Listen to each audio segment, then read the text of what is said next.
Thank you for coming. Thank you very much. Please be seated.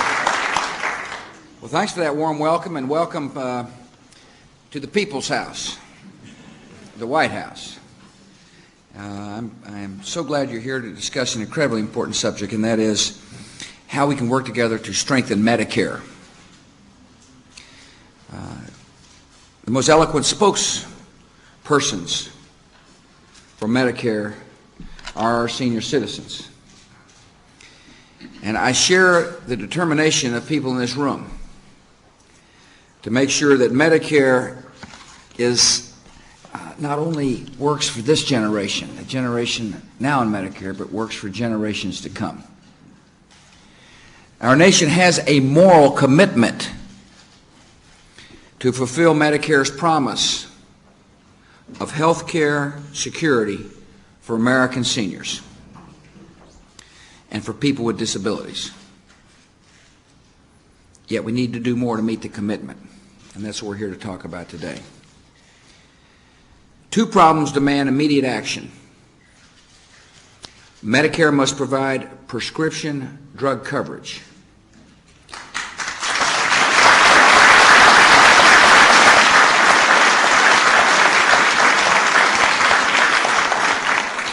And all seniors should be able to choose an affordable Medicare coverage option that best suits their needs.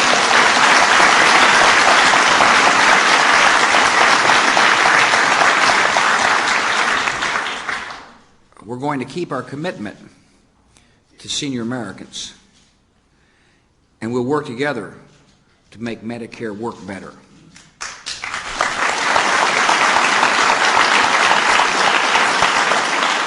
I want to thank Tom Scully from Centers for Medicare and Medicaid Services for being here. That used to be called HICFA.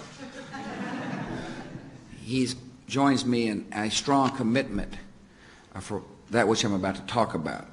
You need to know my administration is committed to trusting seniors with more options. We're committed to the programs and the principles about which I'm going to speak. I want to thank my fellow Americans who've joined us on the stage. I want to thank the Salazars.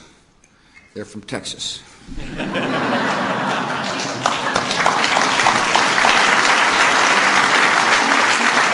I want to thank Mary Grunwald for being here as well. I want to thank Joe Houghton, Ben Oppenheim, Florence Galloway, the Holmes family.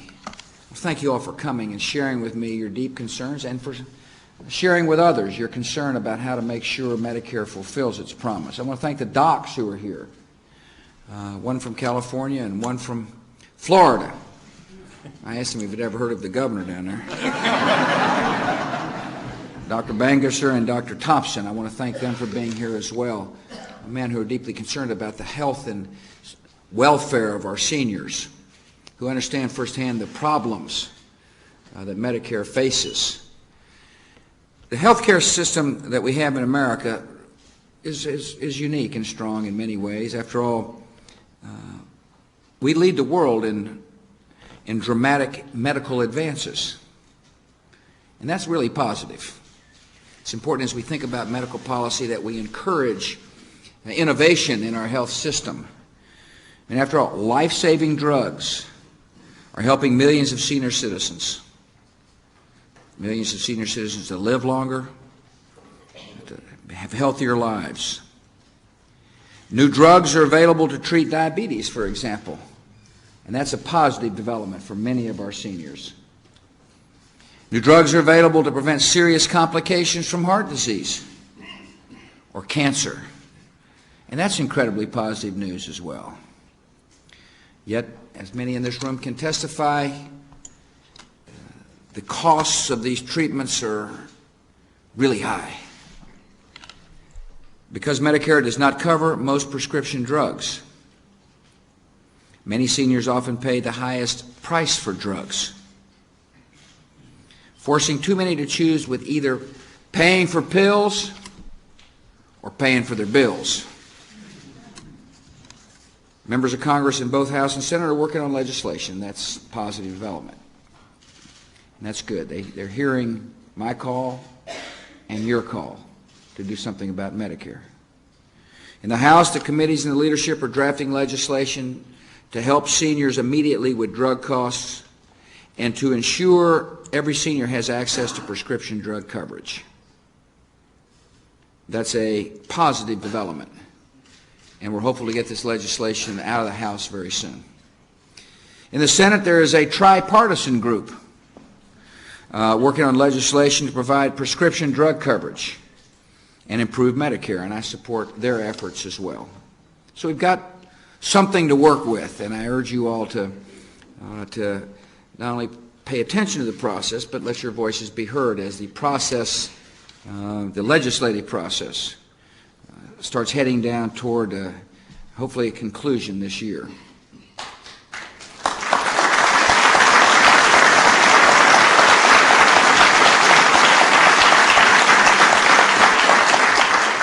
My administration is doing some things in the short term that I'd like to share with you. We're working for a Medicare endorsed drug card that will allow seniors to get lower prices from drug manufacturers right away.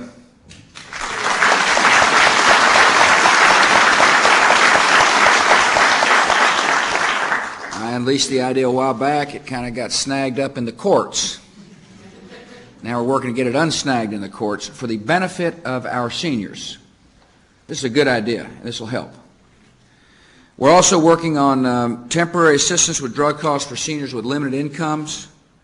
We're trying to bridge toward the time when full prescription drug benefits become available. We want to help people who need help immediately. Those are two ideas that we're working with Congress on. Medicare also needs to give every senior affordable, up-to-date health insurance coverage options to get the most out of Medicare.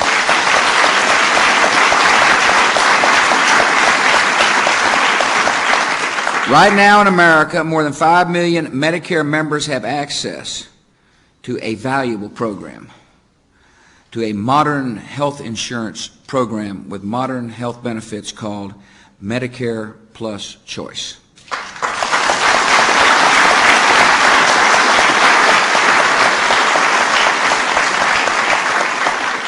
Medicare Plus Choice is a vital program if we're going to meet our commitments to our seniors. And Congress ought to understand how vital the program is and how important the program is. They need to listen, not only to me, of course I'd like them to listen a little more to me, but to the folks here in this room, the people who understand. And let me give you some interesting facts. Many Medicare members, including those with limited means, including those with low incomes, prefer these private health plans because they provide more benefits than traditional Medicare at lower cost.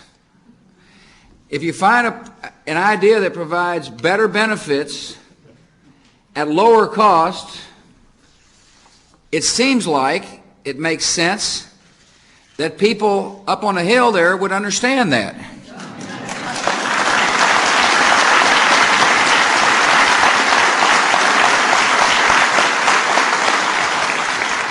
The improved benefits and innovative treatments have given Fred Salazar the assistance he needed to get his diabetes under control. That's not just theory, that's actually happened.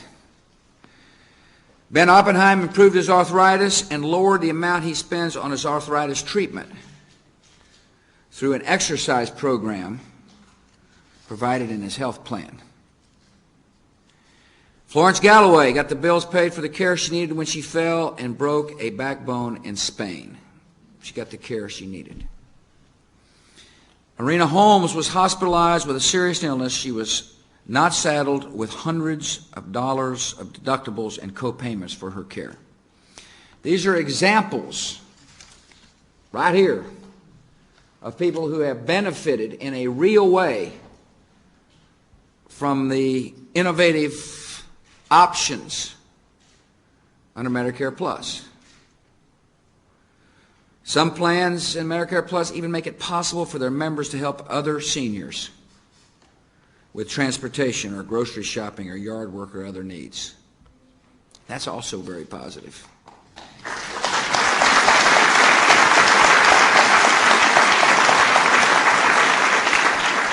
What's important to understand is that almost none of the treatments that I described are programs that can save and improve lives and reduce health care costs are part of Medicare's defined benefits.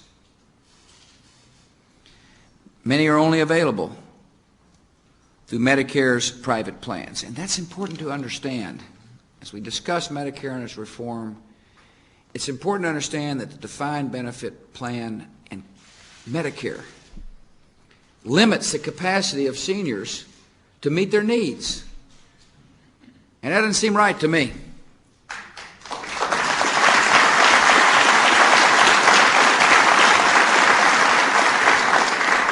Dr. Isaac Thompson said this: Medicare Plus Choice has served as a safety net for my patients and for tens of thousands of beneficiaries, so many of whom are low income and would otherwise not be able to afford the drugs they need. This is Dr. Thompson speaking, a man who makes a living off of helping seniors, a person who understands Medicare and Medicare Plus Choice and the differences between the two. You notice he talks eloquently about low-income seniors. The myth is somehow that if seniors are given choice, low-income seniors will not benefit. That if we provide more options for our senior citizens to tailor plans that meet their needs, that somehow the low income will be left behind. That's the opposite of what Dr. Thompson has learned, because it is the opposite of what happens with Medicare Plus Choice.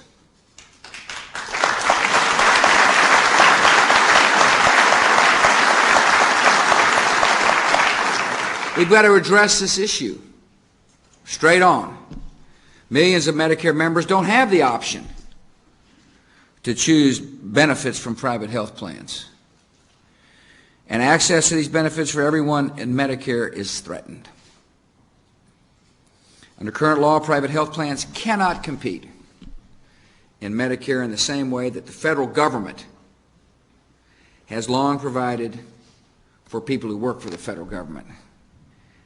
I've always found that to be pretty interesting, that the people who make the laws here in Washington, good, fine people from both political parties, make sure that the federal employees have choice.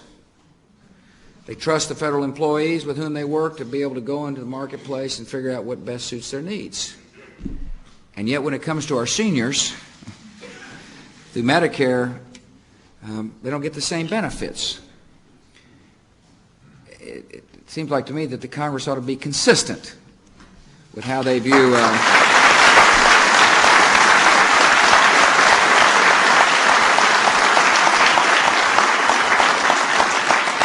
you know better than me, or you know as well as I do at least, that that the current system hasn't reflected rising costs. The lack of enthusiasm for choice for seniors has affected budgets, and therefore 100 private plans have left Medicare, and millions of seniors have lost the valuable additional benefits that private plans provide. To be blunt about it, it seems like Medicare Plus Choice is getting slowly starved. And we got to change that.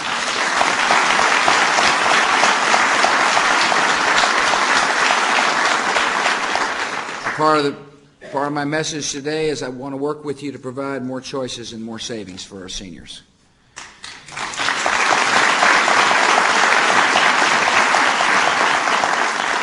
I'm a person who trusts people. See, I trust the American people. American people are fantastic, great citizens. And we got to trust people with their own choices in life. I'd rather have the American people make choices than the federal government make choices on their behalf.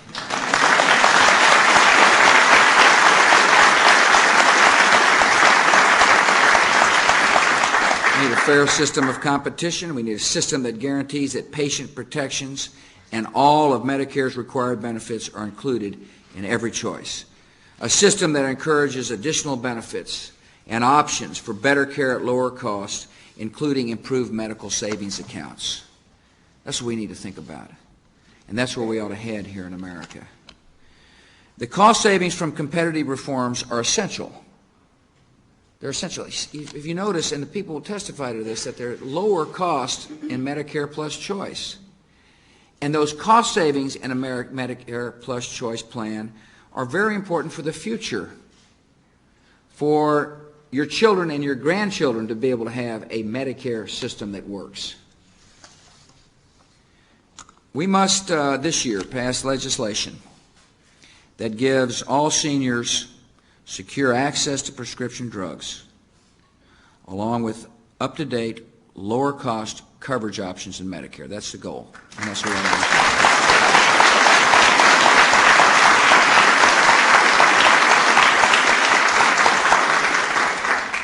I believe strongly that we've got to make sure that our seniors understand that if you're happy with your current Medicare coverage, nothing changes.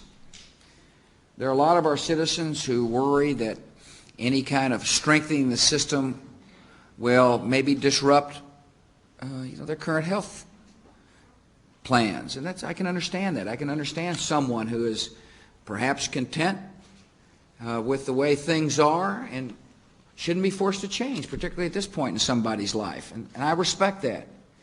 And any reform must honor that.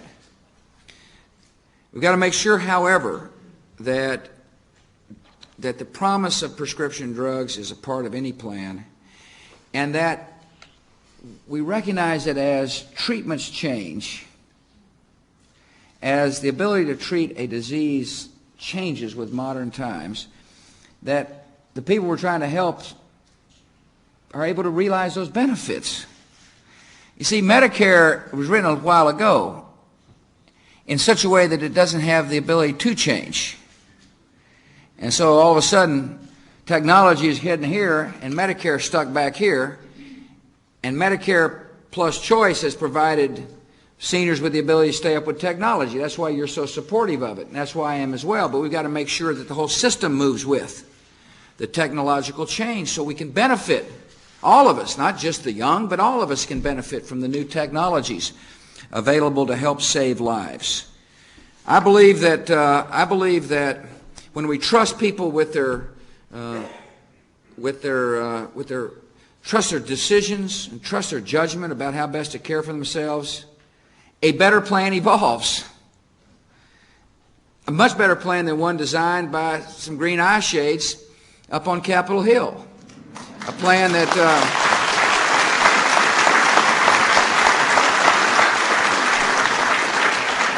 because it'll be a plan designed by the consumers, not by the planners.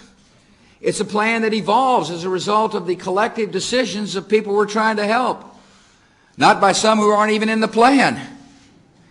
And so what we're talking about today is recognizing the importance of Medicare Plus Choice, what it means to people's lives in real terms, how it can positively affect people that we have a moral obligation to help, but also how best to incorporate the principles of the plan, to expand it, to make it work for more seniors, and at the same time make sure Medicare works for people like me when it's my time, to make sure that it's not only healthy today, but healthy tomorrow, that it can exist and it can be available.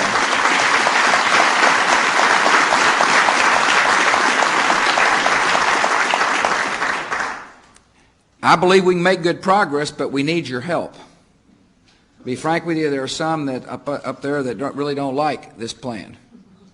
And I understand that. I mean, what the heck? That's the great thing about democracy.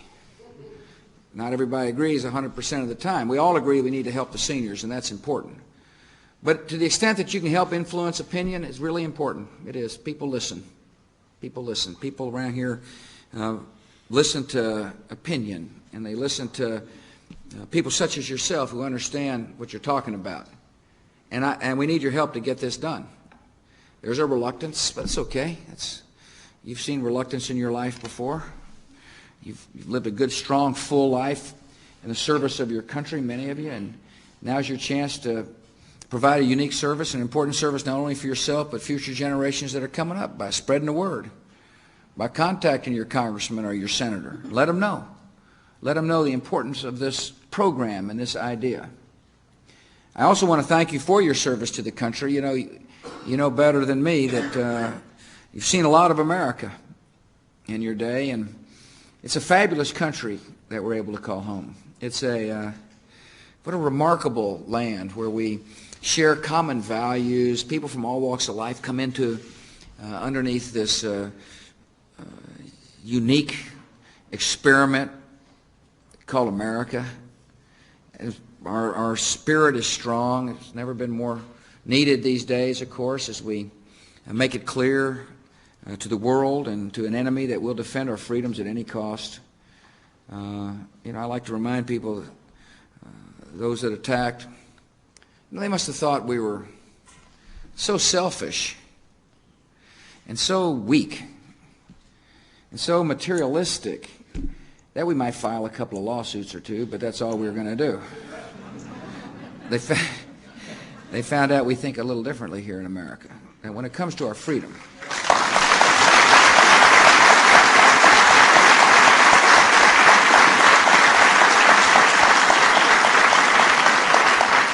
when it comes to our freedoms that we love, freedom to worship the way each of us sees fit, the freedom to raise our family the way we think is necessary, the freedom to speak out, freedom of the press, the freedoms that we hold dear.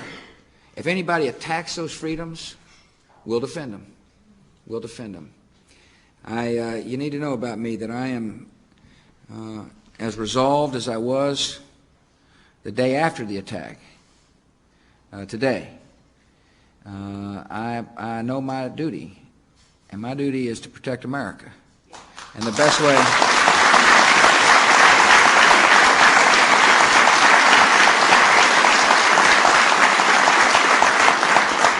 And as we do so, I believe we'll make the world safer. I long for peace. I just want you to know and assure you that the actions my administration takes has a lofty goal in mind, and that's peace. Peace for our country, peace around the world. That's why we do what we do. But we need to make the world not only safer, but better, a better place. And one way we can make the world a better place is to make sure our seniors are treated with dignity by starting with a health care plan that provides options.